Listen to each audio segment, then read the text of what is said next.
Oi, preparamos um vídeo para explicarmos a vocês um pouco sobre discopatia do disco intervertebral, conhecida como DDIV, e comparamos o uso de tomografia computadorizada e radiografia convencional como método de diagnóstico. A doença do disco intervertebral é uma das causas mais comuns de alterações neurológicas, tetraplegia e paraplegia em cães, sendo provocada pela degeneração do disco intervertebral, podendo ocorrer extrusão ou protusão do disco, nos quais podem causar compressão da medula ou das raízes nervosas, ou até mesmo uma concussão medular, sendo mais observados em raças condiodistróficas, que são raças que são afetadas em seu crescimento, afetando o desenvolvimento das cartilagens e dos ossos longos, e com idades mais avançadas.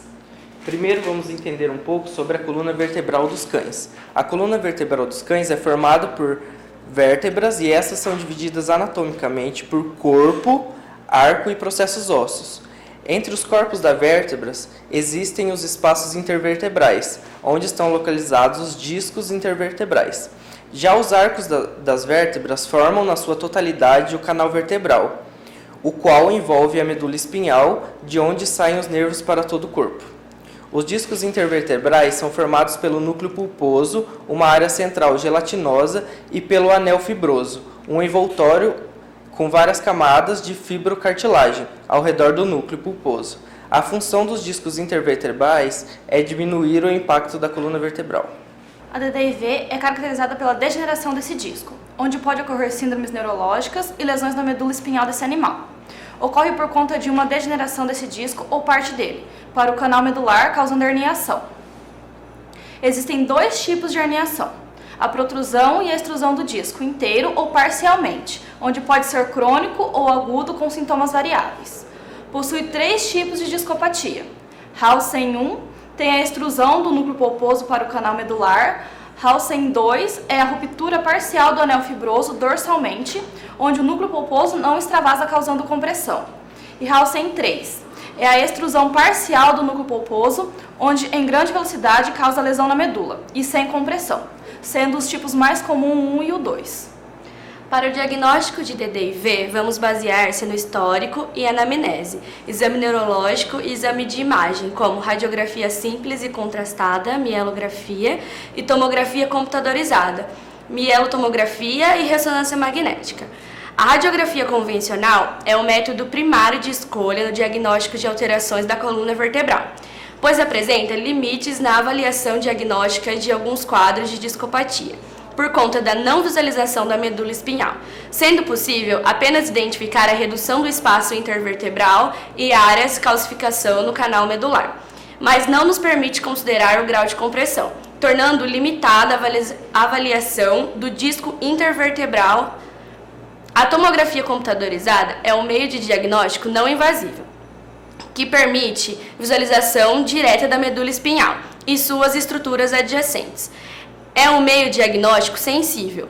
Pode utilizar este método como procedimento único de diagnóstico, evitando assim os efeitos secundários que a mielografia pode gerar, ou utilizar adjuvante à mielografia. A tomografia é um método rápido que não possui efeitos colaterais conhecidos, além da exposição à radiação. Permite obter informações sobre a lateralização da lesão, além de formatar a imagem em outro plano, ou até tridimensional, para facilitar a interpretação da imagem e tornar o diagnóstico mais preciso.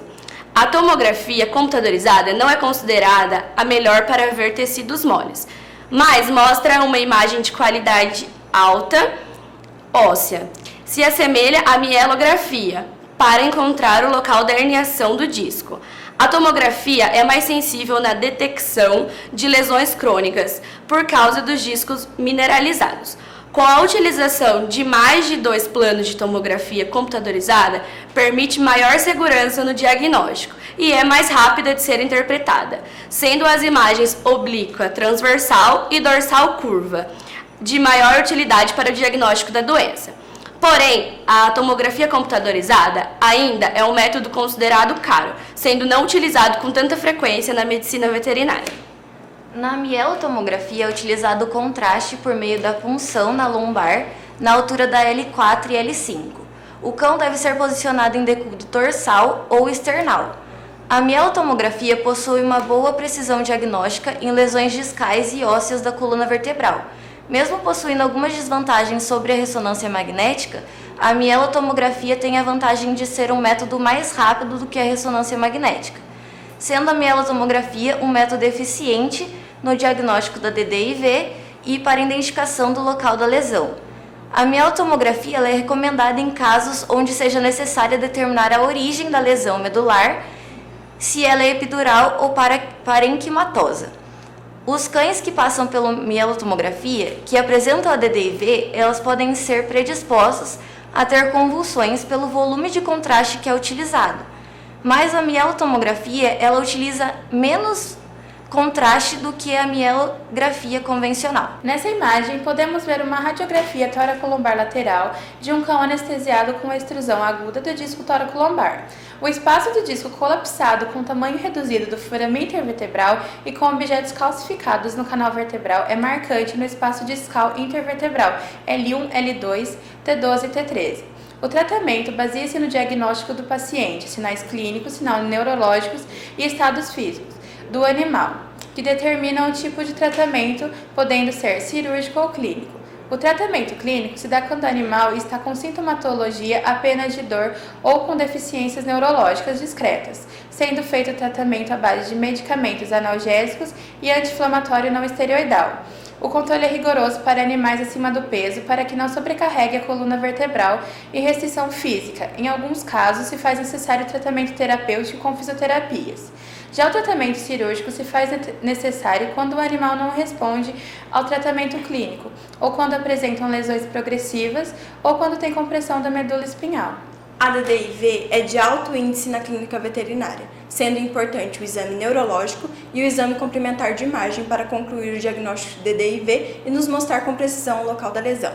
Conclui-se, então, que a tomografia computadorizada e a mielotomografia, se comparada com a radiografia simples, apresenta maior confiabilidade e precisão para diagnóstico conclusivo de DDIV, nos indicando com maior precisão o local e a gravidade da lesão, assim nos apontando o melhor tratamento.